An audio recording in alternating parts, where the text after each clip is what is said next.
السلام علیکم ورحمۃ اللہ وبرکاتہ۔ بسم اللہ الرحمن الرحیم۔ آج کا ہمارا چیپٹر ہے یثرب کے 6 پاک لوگ۔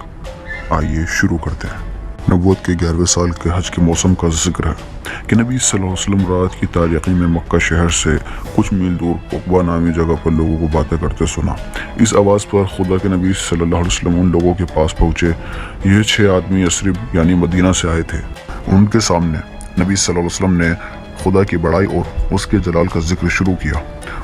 ان کی محبت کو خدا کے ساتھ گرمایا، بتوں سے ان کو نفرت دلائی، نیکی اور پاکیزگی کی تعلیم دے کر گناہوں اور برائیوں سے منع فرمایا، قرآن مجید کی تلاوت فرما کر ان کے دلوں کو روشن فرمایا۔ یہ لوگ اگرچہ بت پرست تھے، لیکن انہوں نے اپنے شہر کے یہودیوں کو بار بار کہتے سنا تھا کہ ایک نبی بہت جلد آنے والا ہے۔ اس تعلیم سے وہ اسی وقت ایمان لے آئے اور جب اپنے وطن لوٹ کر گئے تو دین حق کے سچے مبلغ بن گئے۔ وہ ہر ایک کو یہی خوشخبری سناتے کہ جس نبی کا تمام دنیا کو انتظار تھا آ گیا۔ ہمارے کانوں نے اس کے کلام کو سنا، ہماری آنکھوں نے اس کا دیدار کیا اور اس نے ہم کو زندہ رہنے والے اس خدا سے ملا دیا ہے۔ اب دنیا کی زندگی اور موت ہمارے سامنے کوئی قیمت نہیں رکھتی۔ یہ وہ شروعاتی لوگ تھے جنہوں نے اسلام قبول کیا۔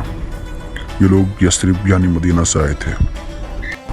امید ہے آپ کو میری ویڈیو بھی پسند آئے گی۔ اس کو لائک، شیئر اور سبسکرائب ضرور کریں۔ انشاءاللہ اگلی ویڈیو میں آپ سے پھر ملاقات ہوگی۔ اپنا خیال رکھیے گا۔ اللہ حافظ۔